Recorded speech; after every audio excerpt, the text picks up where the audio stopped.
It is really coming down to the wire tonight in the trial that is both captivating and polarizing America. The defense rested today, and very soon, the jury of 6 women will decide whether George Zimmerman will go free or spend the rest of his life in prison, perhaps. Whatever they decide is likely to enrage millions of Americans. Police in Florida are bracing for the worst, and ABC's Matt Gutman is on the story.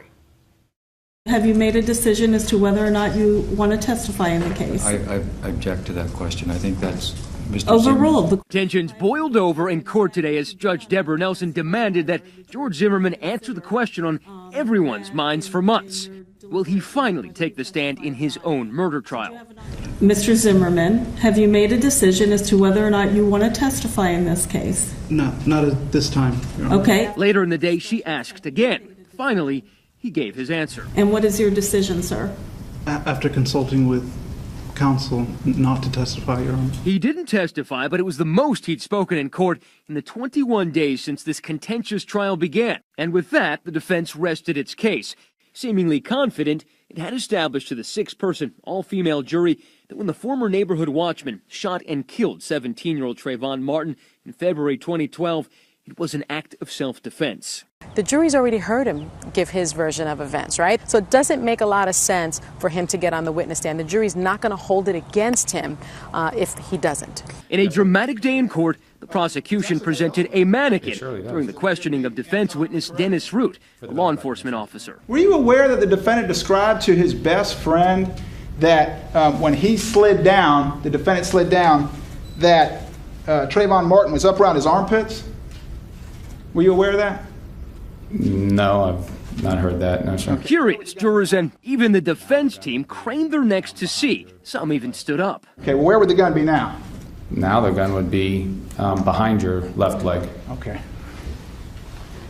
Then the defense had its turn at show and tell. May I use your dog for a moment? Of course. The defense claims Zimmerman shot Martin in self-defense as the 17-year-old pounded his head into the pavement. Were the injuries on Mr. Zimmerman's back of his head consistent with someone doing this on cement?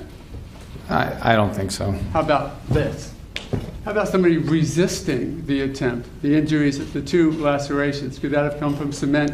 If somebody was resisting me pushing down like this? I believe so. It was one of many theatrical moments in a trial that has captivated the nation for weeks. The defense scored an early victory when it grilled the prosecution's star witness, Rachel Jantel, a friend of Martin's who was on the phone with him just moments before he was shot. He looked like a creepy ass cracker. She testified that Martin was scared that night, but defense attorney Don West went after her credibility. For all you know, Trayvon Martin smashing George Zimmerman in the face is what you actually heard. What? Yeah, just earlier today. By who? Then another blow for the prosecution. Lead investigator Chris Serino, whose testimony seemed to further bolster the defense's case, stated that Zimmerman's story about the incident that night was remarkably consistent. Was there anything else in this case where you got the insight that he might be a pathological liar? No. But it was a case not without gaffes, notably from defense attorney Don West, whose opening argument began, improbably enough, with a joke. Knock, knock. Who's there? George Zimmerman. George Zimmerman, who? All right, good. You're on the jury. And then he drew criticism for that relentless cross-examination of Martin's friend, Rachel Jantel. That's funny. Even exposing her limited literacy. Can you read any of the words on it? I don't understand. Curses. I don't read curses. The day after that appearance, this selfie went viral. West posing with his daughters, one of whom posted the snapshot to Instagram, along with the caption, "We beat stupidity celebration cones," with the hashtag Daddy Killed It. West later apologized for an incident that triggered outrage, a motion from the prosecution for an inquiry, and West said death threats to his family. The tension, the long hours, apparently taking their toll on the attorneys. And Tuesday night, a procedural hearing about this 3D animation turned into a marathon, 8-hour hearing. The attorneys attacking each other. Look closely. Defense attorney Mark O'Mara almost physically restraining West. I've been in the courtroom last And 6 so hours. have I. Not being able to prepare or get my witnesses gathered for tomorrow, and I can't do it tonight.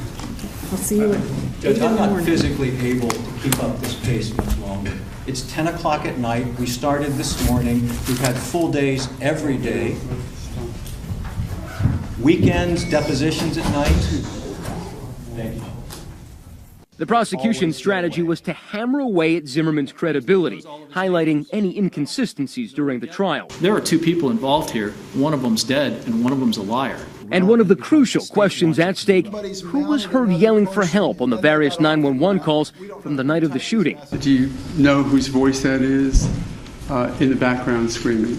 Yes, definitely. It's Georgie. The defense called a parade of witnesses, friends of George Zimmerman, to the stand. All of them said they could make out the same voice. I thought it was George. There's absolutely no doubt in my mind that is George Zimmerman. And I wish to God I did not have that ability to understand that.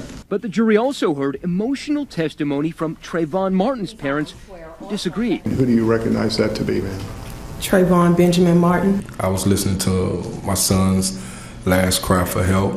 I was listening to his life being taken. And I was trying to come to grips that Trayvon was here no more. Closing arguments in the trial will begin tomorrow, and then the case will go to the jury. Closing arguments are going to be the key to this trial. This trial is all about summation and putting that picture in front of the jury. Regardless what they decide, Sanford Police Chief Cecil Smith is preparing for a potentially hostile response from the community. What percentage of your police force is going to be ready in anticipation of whatever happens? Our entire police department. Everybody? There's no vacations, there's no furloughs, unless you're off sick and you have to be physically off sick, you will be working at some point. Raise your voice. And not your hands. We need to stand together as one. No cuffs, no guns. And it's not just Sanford that's bracing for the worst. In Broward County, Florida, the sheriff's office releasing this PSA trying to encourage residents to stay peaceful in the event of any verdict. No need to act tough. And if the verdict does go his way, Zimmerman, for one, is hoping that everyone will follow that advice. He's very worried about his safety, personal safety going forward, because those same people who portended the fear and hatred leading up to this trial probably are not going to accept an acquittal. I'm Matt Gutman for Nightline, ABC News in Sanford, Florida.